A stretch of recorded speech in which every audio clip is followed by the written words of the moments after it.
Come on, Facebook. Hey everyone, welcome to another edition. Whoops, I need to hit this button first. Hey everyone, welcome to another edition of The Bullet. My name is Paul Lathrop. I'm the Deputy Director of New Media for the Second Amendment Foundation. When I push that first button, it starts recording so I can post it up later to the OpsLens people.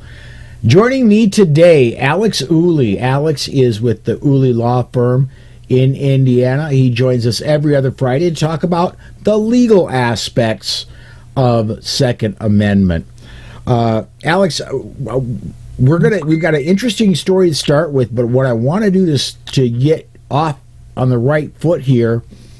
We were having a discussion just before we went to air that there, just as if there are different kinds of medical doctors. You can go to a brain doctor, you can go to a kidney doctor, you can, ladies go to OBGYNs for reproductive things.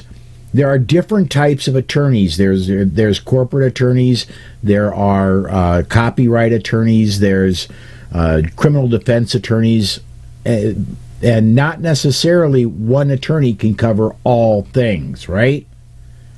Yeah, that's exactly right. The practice of law is a very specialized profession in most circumstances. 20, 30 years ago, you would be more easily able to find an attorney who was sort of a general practitioner, but anymore most attorneys are very specialized and focus on one or two very specific areas. And so that leads us to our first story that I wanted to talk about, and this hit my news search today. It was something that I had never thought of.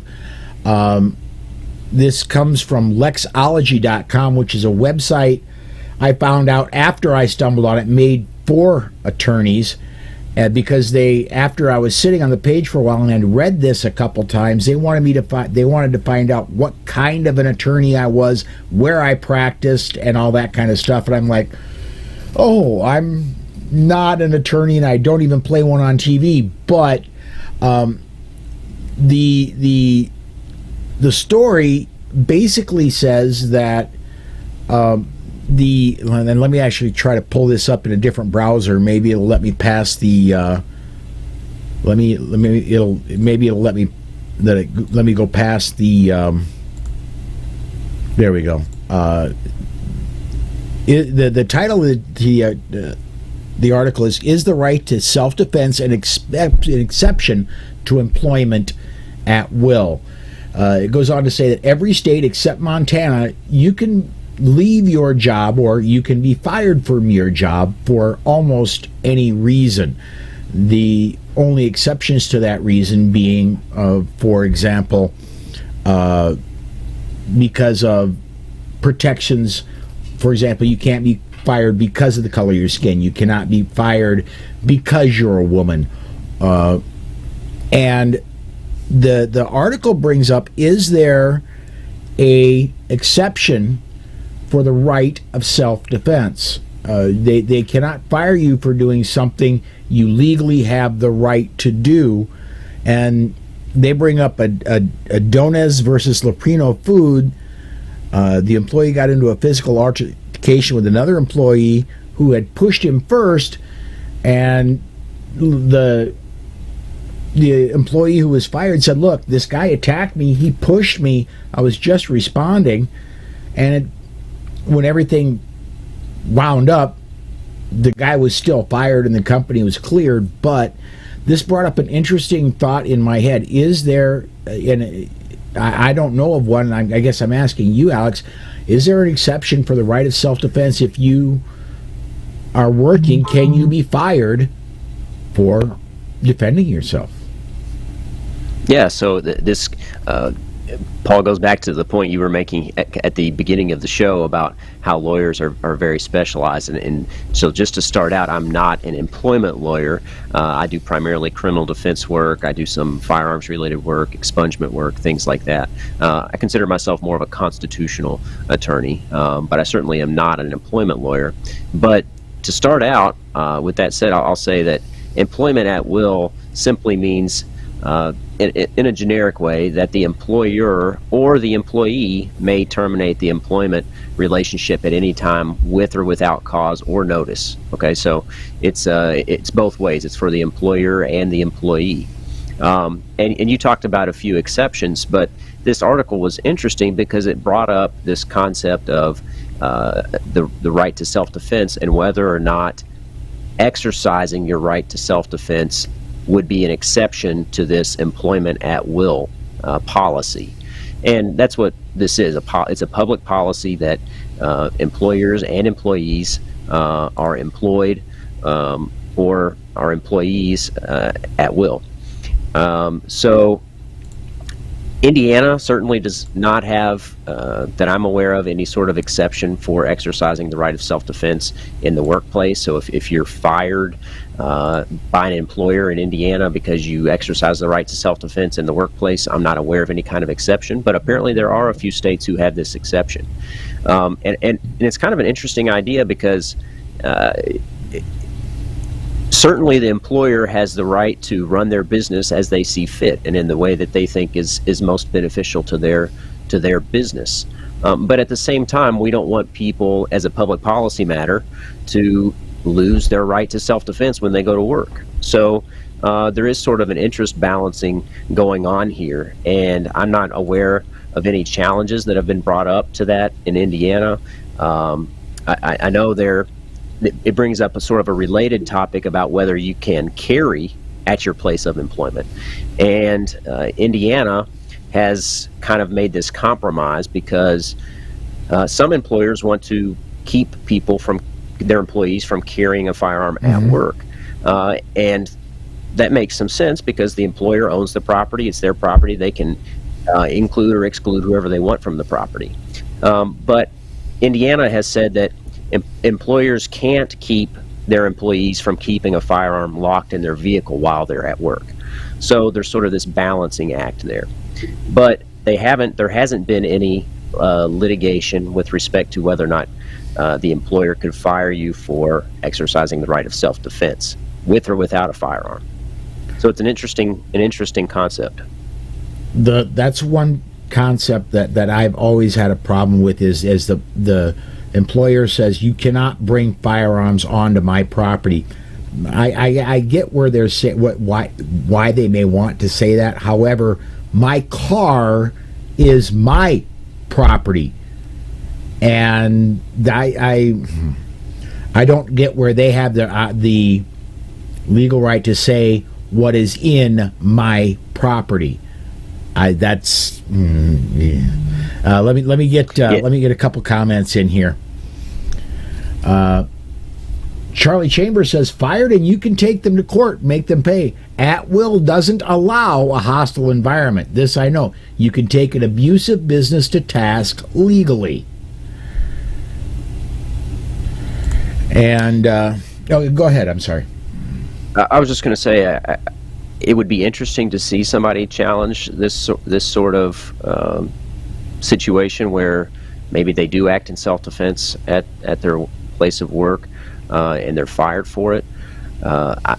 It's an interesting thing because, for instance, in Indiana, your employer cannot fire you. They can't retaliate against you if you file a workers' compensation claim, for instance, which is a statutorily prescribed right that you have. So we also have a right to self-defense that's protected. It's a natural right, and it's a right that's protected by the Constitution of the United States and the Constitution of the state of Indiana. So it makes sense that there may be some basis to challenge some sort of retaliatory discharge based on you having exercised a fundamental right and a constitutional right. Right. Get this one up here. Charlie Cook says this could come up anytime an Uber driver or delivery driver uses a gun in self-defense while working. And I want to, Uber drivers, Lyft drivers, and DoorDash, Grubhub, all those gig workers, that's an interesting case because they are not employees of, an Uber driver isn't employed by Uber. They are an independent contractor. They're just using the Uber app. Same thing with DoorDash, Lyft, all those. They are independent contractors, and those companies make very darn sure that they're independent contractors. That way they don't have to abide by labor laws and provide minimum wages and all that kind of thing. So, but and the other thing I want to say here too, Paul, if I can interject, is I'm a little bit. I want to make clear I'm not advocating a law per se to compel employers to keep employees who have exercised the right to self-defense, because I'm reluctant to have the government tell any business how to run their business and why or why not they should keep their employees. I just think it's an interesting sort of moral dilemma about what employers should do and what employees should do. Obviously, I don't think employers should fire people because they've exercised their right to self-defense. But at the same time, I don't think the government should compel businesses to keep those employees. I think there's a fine line there. Yes, I absolutely agree. And honestly, I think as a libertarian myself, I'm a registered Republican, but I consider myself libertarian. If company A, let's say pizza delivery company that is large and has a domino on the side of on their logos and the side of most of their cars, happens to fire employees that are delivering pizzas and then defend themselves with a firearm when those people are robbed, then it would be the free market's decision whether they want to continue going to buy pizzas from that company, something I never do. And I love pizzas, but there are a lot of other companies that make pizza. So, yeah, that's a great point, Paul. And I mean, I think voting with your dollars is an important part of the market for employment and for protecting individual liberty. So, to the extent you can spend your money at a company that protects or advocates for freedom, that those are dollars well spent, I think. I absolutely agree. I'm sure comments will bring us back, but I want to get one other story introduced here. I got this right off John Cornyn's website. John Cornyn, Tom Cotton, and Thom Tillis yesterday introduced the Federal Law Enforcement Service Weapon Protection Act, which will allow current federal law enforcement officers to purchase their retired service weapon at market value in an effort to stop the loss of millions of federal dollars in destroyed guns. Basically, once their service weapon is going to be upgraded or replaced, right now, all federal weapons are destroyed. Why not let, for example, if the officer wants to keep the Glock Model 17 he's been using for 20 years, why not let him buy it at current prices? At current prices for a 20-year used Glock 17, which is not a whole lot less than a new one, but. Yeah, I agree. This is just this is going to sound like a government bashing website or broadcast. This is just another example of government wasting money. This is just a drop in the bucket, as we all know. But why wouldn't, as you say, Paul? Why wouldn't we let these officers purchase the firearm that they've had as a service weapon for so long? It doesn't make any sense just to destroy it. Well, and I'm going to take it a step further. If the officer chooses not to buy it, why not sell it through things like the CMP, the Civilian Marksmanship Program, to the general public, people like yourself, like me, who are card-carrying good guys who can walk down and go to the gun store and buy a gun like I did this week. It would make sense to just, instead of destroying the gun, get what value is left in that gun, whether they sell it to the officer that was using it or they sell it to a member of the general public. Yeah, great point. And then one more, and this I know is going, I'm going to jump around here. No, actually, I am going to go in order, because this one, we had one good-ish federal law that's been proposed. And now we've got a bad one. Cory Booker, who really needs to get a job delivering pizzas, because that's about his talent level, has introduced a law that requires, just quoting off the Inside New Jersey article, current federal law requires licensed gun dealers to conduct a background check through the NICS system before completing a firearm sale to ensure the buyer is not a prohibited purchaser. Yet the differences between various state and federal background check procedures have exposed dangerous vulnerabilities that put America at risk. One such vulnerability is that different jurisdictions are unable to effectively and accurately report the pretrial status of individuals who were ordered by a court not to purchase or possess guns. To address this, Preventing Pretrial Gun Purchases Act would amend federal law to ensure that the NICS denies the sale of firearm to any individual subject to a pretrial release order prohibiting them from purchasing or possessing a firearm. You know, NICS is so screwed up right now, Alex.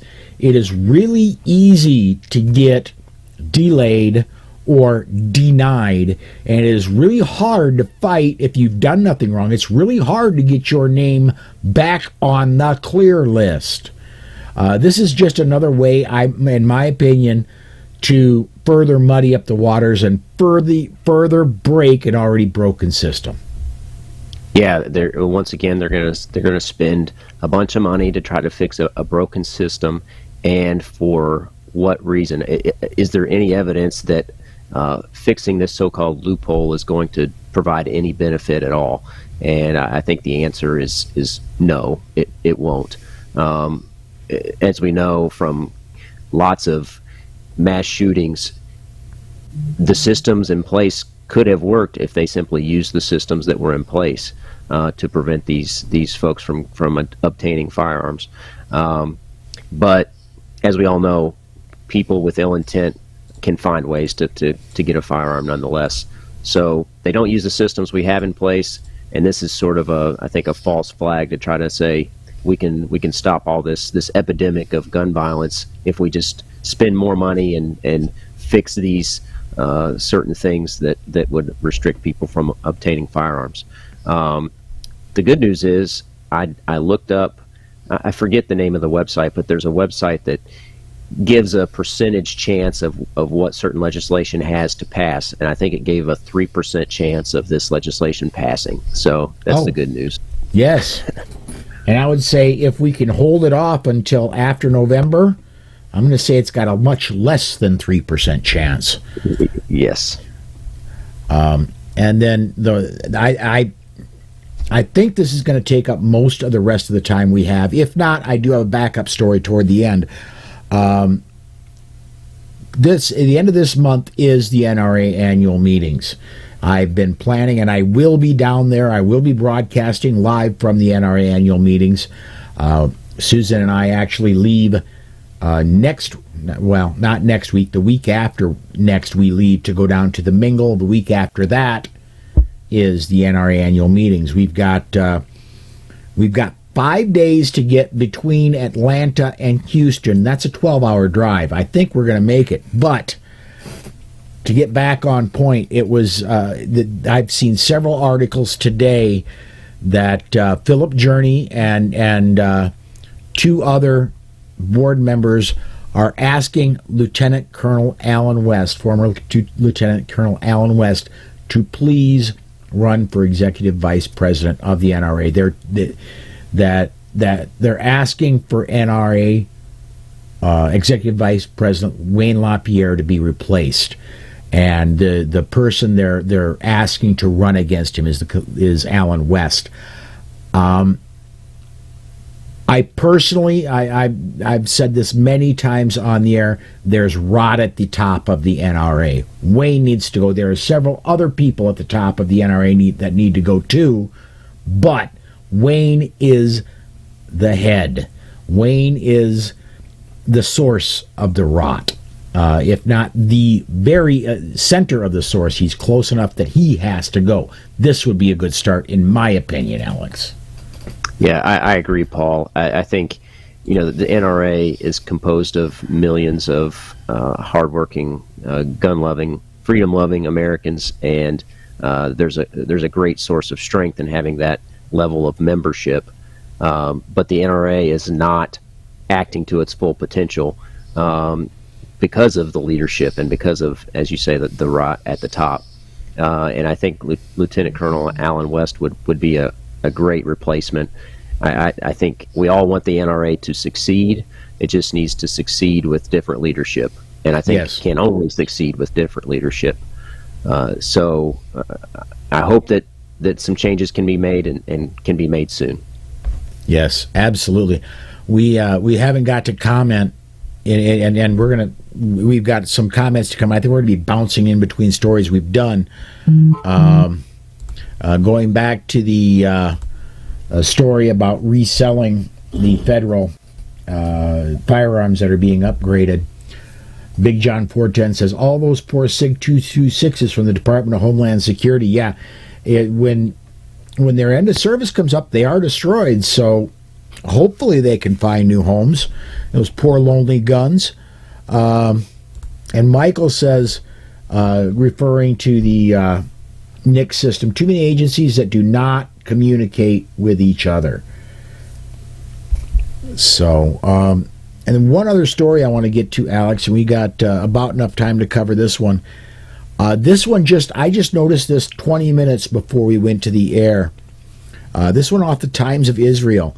There was a terrorist attack at a synagogue and in Israel, and the story, reading directly from the story, the Sephardic chief rabbi of Israel called on Orthodox Jews to arm themselves when they attend synagogue over the weekend after a terror attack Thursday night that left 3 dead. Due to the tense security situation, those with a license to carry a weapon should bring it to the synagogue and help secure the public, Yosef said in a statement. The Sephardic chief rabbi of Israel called on Orthodox Jews to arm themselves when they attend synagogue over the weekend after a terror attack Thursday night that left 3 dead. The rare statement from Rabbi Yitzhak Yosef on a matter outside of religious law reflected on the tense security situations in Israel following the deadly stabbing, the latest in a series of attacks by Palestinian and Islamic State-inspired Israeli terrorists, including in the ultra-Orthodox cities of, I'm not even going to attempt it.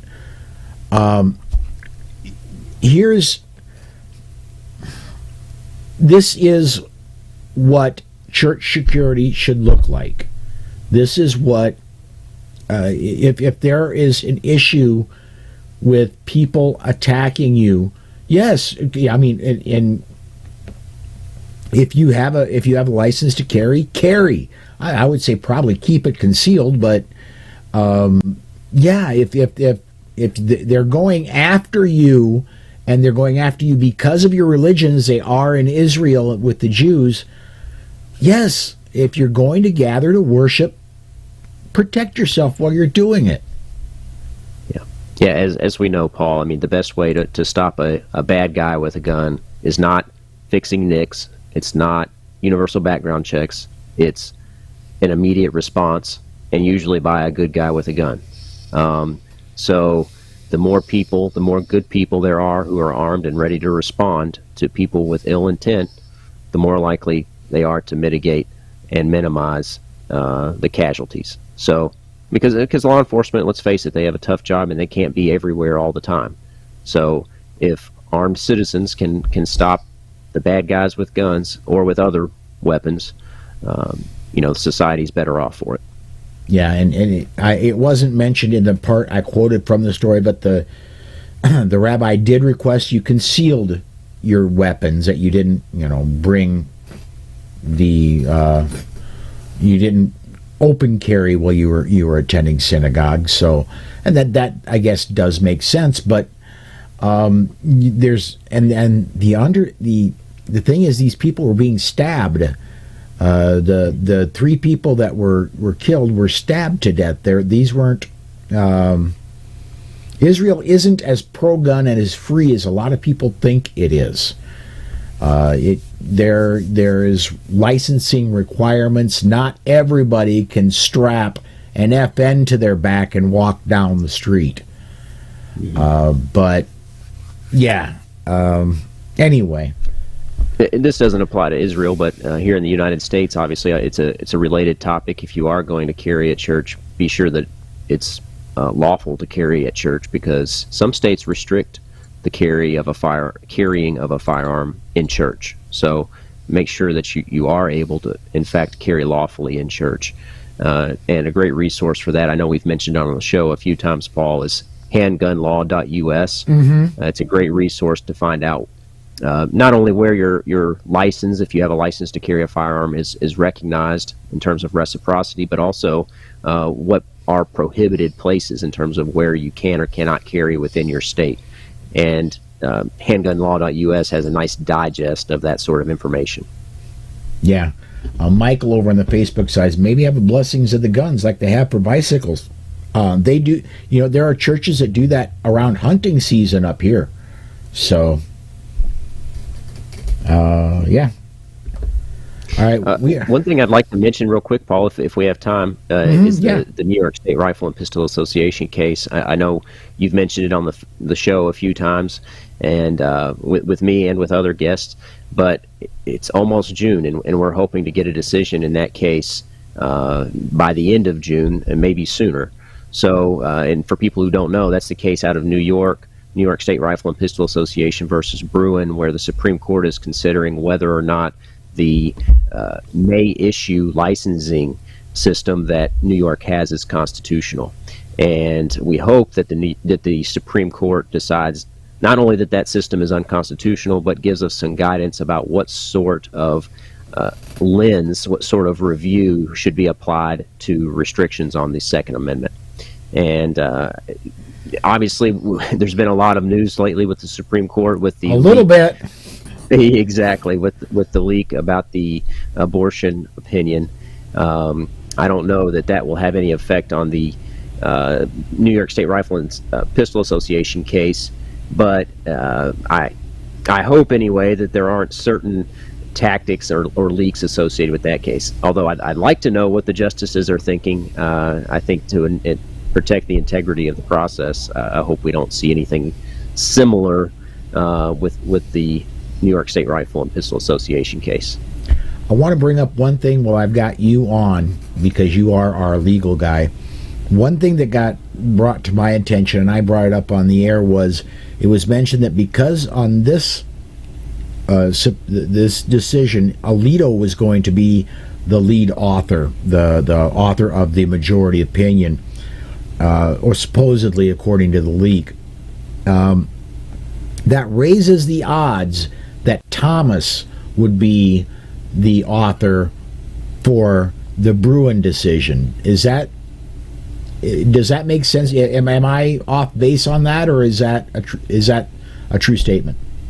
No, I think that's true. I think it's unlikely that Alito would author the abortion opinion and then also the New York State Rifle and Pistol Association case opinion. It could be a number of authors, depending on the nature of the opinion. If it's a more moderate opinion, I think favorable but less favorable to the Second Amendment, it's possible that Roberts could write it.